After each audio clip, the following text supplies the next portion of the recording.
6 riddles that only 2% extraordinary thinkers can solve.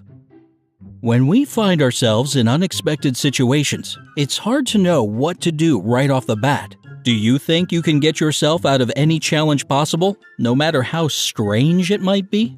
This guy certainly knows what it takes. His name is Charles, and he's quite an extraordinary individual. He's overcome tons of obstacles and pulled through a lot of difficult situations throughout his life.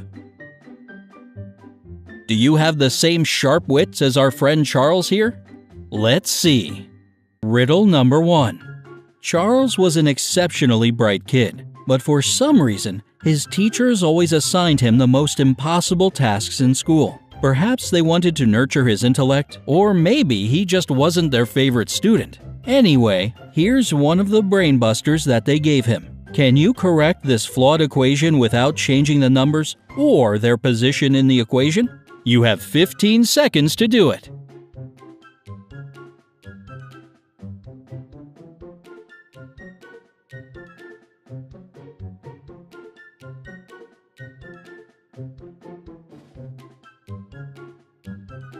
Have you already figured out the answer? It's way easier than you think. Just flip the chalkboard upside down and voila! All the numbers add up.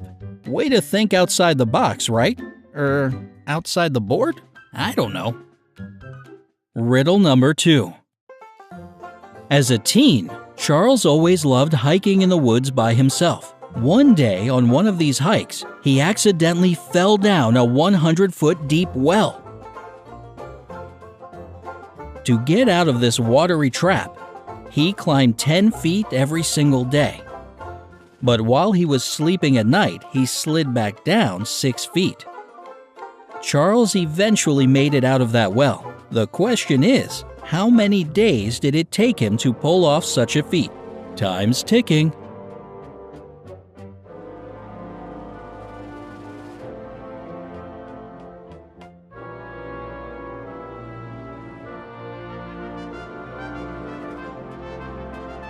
It took Charles 24 days to get out of the well. Don't worry, he had a backpack with some food and drinks, so hunger wasn't an issue. He gained 10 feet a day, but by the morning of the next day, he had lost 6. On the morning of the 24th day, he was 96 feet up. With just 4 more feet to climb on day 24, he easily made it out before the sun went down. Ow! My brain! Riddle number 3. When Charles was 20, his friends decided to prank him.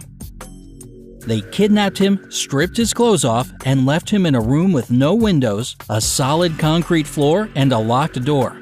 Sheesh, is this a prank or a crime? Anyway, on one of the walls, Charles found a note that said in order to escape, he needed to get the ping pong ball. Okay, cryptic. The problem was that the ping pong ball was lying at the bottom of a 3-foot pipe sticking out of the floor in the middle of the room. His arms couldn't reach the bottom of the pipe, and there were no objects around that he could use either. Yet, our brainy friend still managed to complete the task. How did he do it? You have some time to think things through.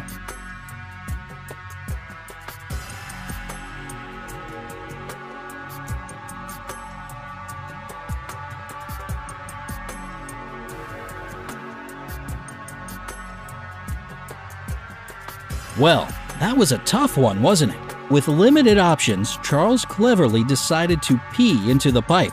That way, the ball would float up enough for him to reach it and grab it. I just hope he washed his hands after that. Riddle number 4. With intelligence like his, Charles became a successful and wealthy man. But there was still something missing in his life, and that something ended up being true love. But he met his soulmate, a woman named Irene, and the lovebirds soon got married. Unfortunately, it turns out that Irene was a conniving gold digger. She decided to try and poison her husband in order to get all his riches. Charles knew about her scheme, so he only ate the same food that she did. One day, she offered him an apple, but he said he'd only eat it if she cut it down the middle and split it with him. So she did. But Charles shortly afterwards dropped to the ground while Irene stood there perfectly healthy. Fortunately, Charles survived, and Irene was arrested and sent to prison for this murderous attempt. So that begs the question, how could she poison her husband when she ate the same exact apple and didn't take any sort of antidote beforehand? Your 15 seconds starts now.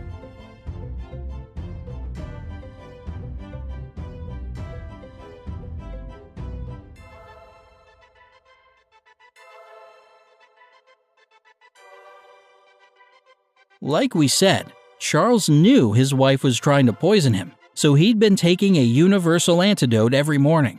This poison, though, turned out to be extremely strong, and that's why he just ended up in a deep sleep. And when it comes to Irene, she simply poisoned one side of the knife. So while she was cutting the apple, the poison from the knife ended up on Charles's half and not hers. Now that's a femme fatale. Riddle number 5. Charles made his fortune as a famous chemist and pharmacist. He even created a cure for one of the most fatal diseases out there. His co-workers, Alex, Nicola, Michael, and James, all envied his talent and success, and each one was ready to kill him in order to steal the formula for this revolutionary cure. Poor guy, everyone wants to waste him. One evening, as Charles was finishing up some work in the lab, one of his colleagues walked in and stabbed him in the stomach. Charles recognized the person and knew he had to leave a hint for the police in case he didn't survive. So he quickly grabbed a piece of paper and wrote down the numbers 28, 27, 57.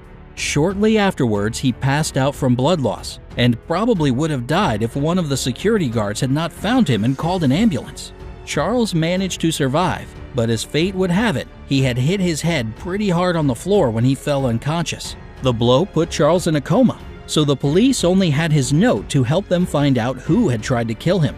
Obviously, the suspects were the 4 co-workers since they were all in the lab that day and each one had a motive. So, which one was it? Alex, Nicola, Michael, or James? Let's put 15 seconds on the clock.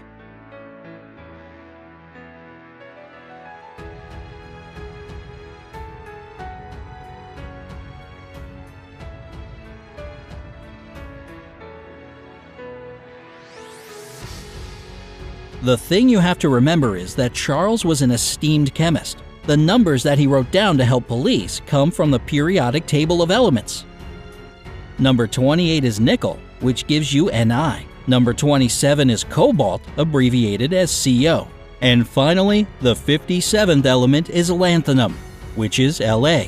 Put them together and you get the name of Charles's attacker, Nicola. Riddle number 6. Charles wasn't just a genius, he was like something straight out of an action movie, because he managed to cheat death yet again and woke up from his coma after the trial. Eventually, he grew old, retired, and decided to spend the rest of his life in a cozy little cottage outside the city. Charles never left his house.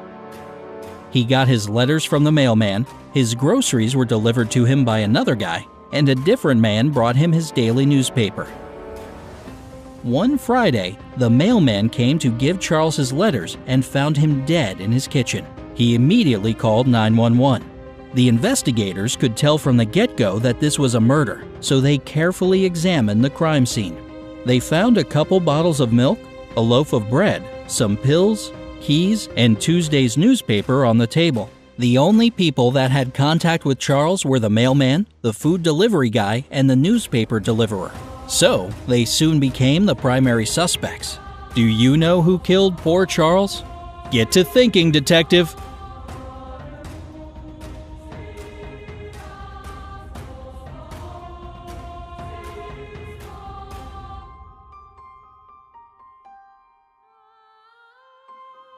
It was the newspaper delivery guy that took Charles's life. Maybe you caught the fact that only Tuesday's newspaper was lying on the table. The newspaper guy didn't bother bringing Wednesday's or Thursday's paper because he knew Charles was dead.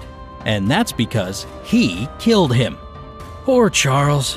Poor Charles. The guy lived a heck of a life, wouldn't you say? How many of these challenges did you manage to crack?